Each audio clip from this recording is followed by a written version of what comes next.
Our mobile devices are advanced pieces of technology, and they have many different ways to connect themselves to the outside world.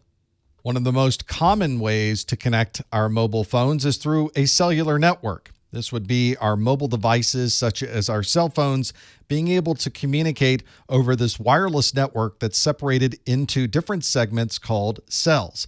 We have an antenna inside of our mobile device, and it's able to communicate to the antennas that may be in our local area. There are a number of security concerns with this. One is that you're able to find a particular device that's on one of these mobile networks and track exactly where this device may be going. There's also worldwide access now to this mobile device that's always on and always connected to this cellular network. Another common way to connect our mobile device is over a local Wi-Fi network. This is our 802.11 wireless networks that we might have in our home or our office. It obviously would have exactly the same security concerns as any other device on that Wi-Fi network, so we have to be sure that any data that we're sending back and forth is encrypted.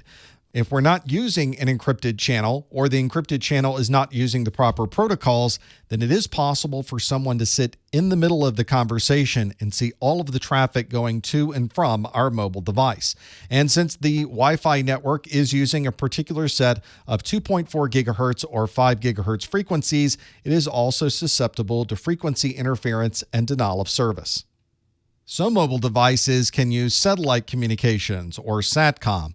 This is perfect for locations that don't have an existing wireless network or cellular network, especially if it's a place that might be in the middle of a natural disaster or in a very remote area. Instead of using the local cellular network, you instead would use satellite communication. There are many different technologies that use this satellite communication. Some will use a connection to a geostationary satellite, whereas others will connect to satellites that are rotating around the Earth in a low Earth orbit. Because this is using digital communication, you can send both voice and data over these SATCOM networks.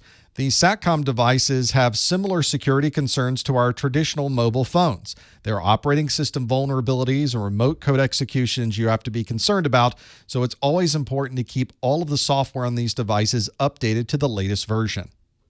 Another common type of mobile device networking is near-field communication, or NFC.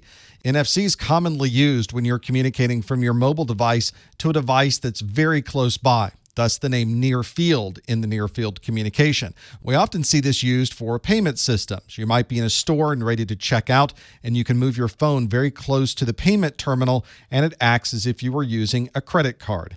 NFC can also be used to help with other wireless technologies. For example, NFC can be used to help the pairing process for Bluetooth between a mobile device and an accessory. And NFC can often be used as an identity system where you can identify yourself using your phone.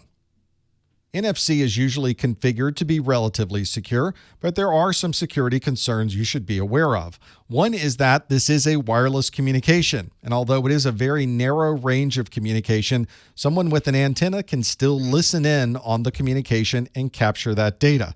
Usually you're not going to be able to hear very much once you get outside of a 10-meter range around your phone. There's also the concern of frequency jamming. Someone could prevent you from using this NFC by jamming the frequencies in use and not allowing anything to go back and forth between your mobile device and the other party. There might also be a concern of a replay or relay attack. A man in the middle could be used if there was non-encrypted data, and if the NFC was not configured properly, that could certainly be a security issue. And of course, if you lose your device, then someone else could gain access to that phone and potentially use that NFC instead of you. A relatively new type of mobile device network communication is ANT, or ANT+. This is a wireless sensor protocol that uses a part of the 2.4 gigahertz range that is reserved for industrial, scientific, and medical, or ISM. We're commonly seeing ANT and ANT+ being used on Internet of Things devices. This could be something like a fitness device or a heart rate monitor. ANT is not 802.11, it's not Bluetooth, it's its own set of protocols specifically designed for these low-power devices. Like any other wireless device, there is the potential here for jamming or denial of service, especially on this very busy 2.4 gigahertz band. And because encryption is optional in this ANT protocol, it is possible for someone to be able to capture this data and see information inside of that data stream. Another networking feature built into a number of our mobile devices is infrared, or IR. Although in the past we've seen infrared used for things like printing, these days we see it used on smartphone, tablets, and smartwatches to be able to control infrared devices like your entertainment center. You could also use these infrared links to do file transfers between mobile devices, and anything that might be infrared accessible could be controlled using this infrared capability on your mobile device.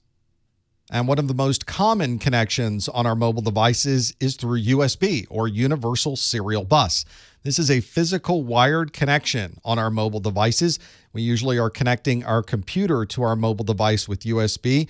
It might also take a form of a Lightning or some type of proprietary connector on your phone. USB is relatively more secure than some wireless protocols because you need physical access to the device to be able to plug in that USB connection. A locked device is also relatively secure because most devices will not allow communication over USB unless the device is unlocked.